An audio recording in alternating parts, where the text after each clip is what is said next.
All right, we're live. So basically, I want to just jump on here and kind of go over what I do when it comes to trading London session, how I mark up the charts.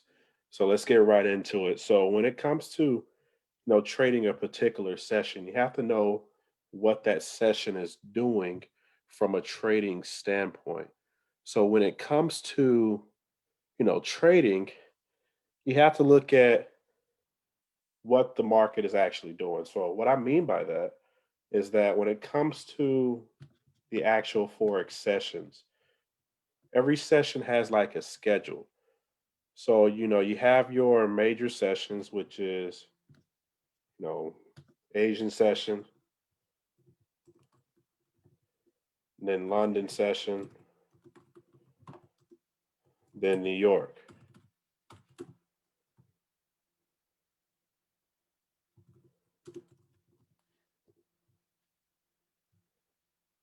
What you're looking at is each thing lines up with the session. So, for example, Asian session, you can usually tell it's like a consolidation that happens. So between, Asia sessions between like 4 p.m. and 4 p.m. and what was it, 12 a.m. Usually some consolidation. Then what happens is during London session, there's usually a breakout out of that consolidation and a continuation. You may have like a little bit of a stop hunt to where it kind of goes up a little bit, but for the most part, it's breaking out of that consolidation and going in the direction that it's going to go for that session. The other thing is that, in New York session, either one or two things are going to happen. In New York session, you're going to get either a continuation of what London session is doing, or, you're going to get a reversal from what London session is doing. Get a reversal. So it's kind of like a 1-2 punch when it comes to trading in the markets. So that's basically the agenda. So what I like to do leading into London session is I like to find these consolidation areas right here and mark them up. Find it, the price zones and just see what's going to happen when London session kicks off. That's my one mentality. The second thing is that, I'm always looking for the trend that is saying, it can be overplayed, but it's the truth. You want to trade with the trend and know what the structure of the markets is. So when you're looking at, the different charts, you have to have that idea in mind. So that's basically the look. Now there's a couple things that you can kind of use to determine, which way it may go. Like maybe it's trend, maybe it's like momentum indicators. It's a couple different things, but just to keep it simple, I'm going to do price action. So if we go back here, this is euro pound. Make sure everybody can hear me or see me. Okay, perfect. So this is euro pound. What I like to do is I like to go on the 4 hour chart. And from the 4 hour chart is I like to see what my strong zones are. So right away, I see these zones. And the way I determine zones is I use a set of criteria. So the first thing is like wicks in the area. So if we look here, you see that you see price is respecting and creating wicks in the area. The second thing that I like to see is that price has made a strong move towards that area and then rejected off of that area. So that's the second thing that I like to see, when it comes to trends. The other thing is when the trend is actually, or not a trend, a zone is actually broken. I like to see, a strong candle break it. So you see here, that was a strong candle. These weak candles, you don't want it to break. You see, over here, a strong candle broke the zone. A strong candle broke the zone. And that's what you like to see when you're looking at zones. You don't want to see where like weak candles are breaking that zone. And the other thing, maybe it's like doji, something like this right here. This is a doji. See how the candle is not a really big body. I zoom in so you can see it. Ooh, that didn't do right at all. Let's go back. So you see how the body of the candle, really wasn't much compared to the tail or the wick of that candle. So, those are some of the things that I look at. Let's see, make sure that I can be heard. Okay, perfect. So when I'm doing this, I'm looking for things that match up to that criteria.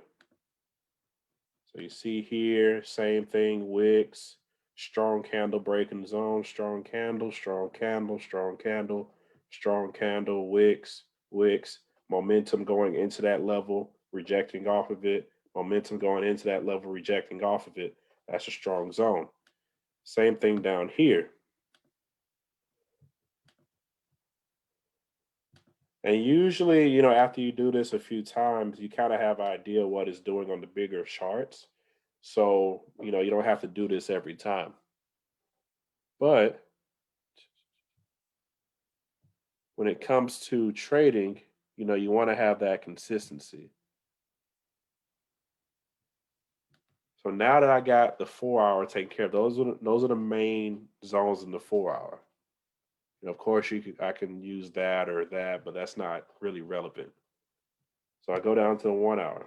Now the 1 hour is going to show me smaller movements, and let me kind of zoom out a little bit. There we go. It's going to show you smaller movements and zones that were in the middle of the zones that you were looking at the 4 hours. It's going to give you a more detailed look. So if I'm looking for another zone here,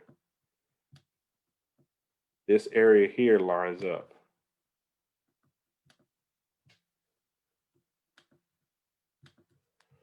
So you got, the same thing, wicks and dojis and momentum, strong candles breaking the zone, strong candles, momentum coming back to it. And you see that price is now effectively boxed up in that zone. So now you want to see, where price is going to go. Now, if you look for the actual trend of the market, you can argue that the trend is down because you have a series of lower lows and lower highs. So you got a high here, it creates a low, and it creates a lower low, lower high, lower low. So at the moment right now, it is in a downtrend. So I'm going to be more partial to sales at the moment. But if you notice, this was the last high.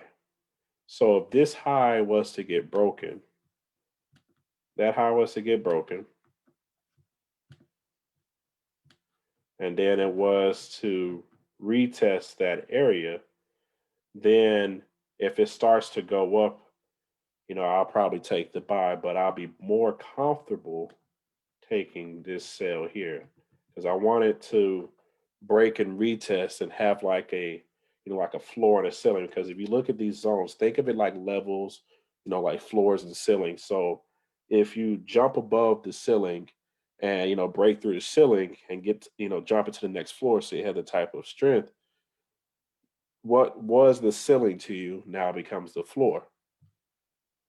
And if you fall beneath the floor, what becomes, what was the floor now becomes the ceiling. So now, I have, my mindset with it, but I'm more partial to sales because the trend is gravity. So when the trend is going in a certain direction, I'm going to be more partial to that direction because that's going to give you a higher probability. So right there would be, my outlook for Euro GBP. Another pair that we could look at, I like looking at like the European pairs or the Great British pairs when it comes to this. Another pair that you could look at is, let's find one that's easier to identify. Okay. So the British pound, Swiss franc. So same thing. I'm going to go out and do, my analysis on the 4 hour.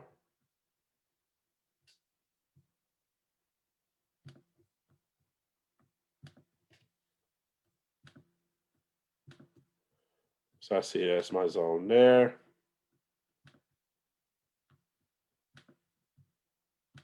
It's another one of my zones here. So basically, when it comes to, those zones,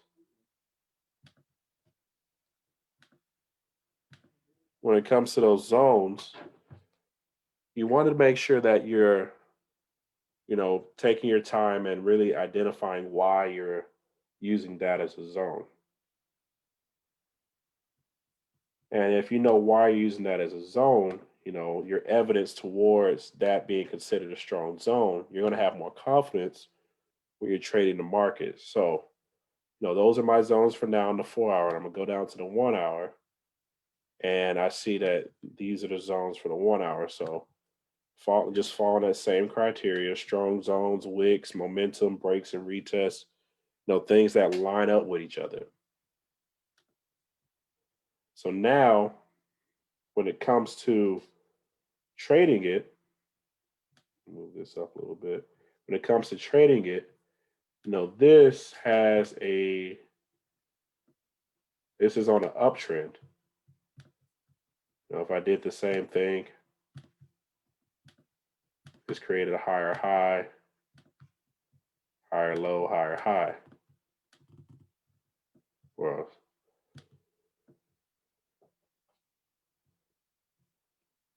so now that I see that, what trend it could possibly go, I'm fine either way. Like, I'm not trying to predict the markets. I'm just simply responding to what's happening. So with pound franc, if it goes up and does that, I'm fine. If it goes down and retest here, I'm fine because I have my outline lined up. Now, of course, there's a little bit more space with the sell, so I would maybe hold it for a little bit longer when it comes to a sell. But during London session, after London session starts, usually there's like an outbreak to one direction about 1, 2 o'clock in the morning. Then between 2 and 5 o'clock, that correction happens, and that's where you would get into your trade. But all in all, that's the way I look at the markets. I look for the zones. I look for where I can, place my buys, place my sells, and I keep going. You're not predicting the markets, you're just preparing for it and reacting to it and having a plan for what happens. So hopefully you got, some knowledge from this video. Probably watch it a couple of times if you didn't understand it. But if you want to, learn more about trading, I have a website and a group that teaches the basics of trading called wallstreetmoses.com. So I'll type it on here real quick so you can go to it.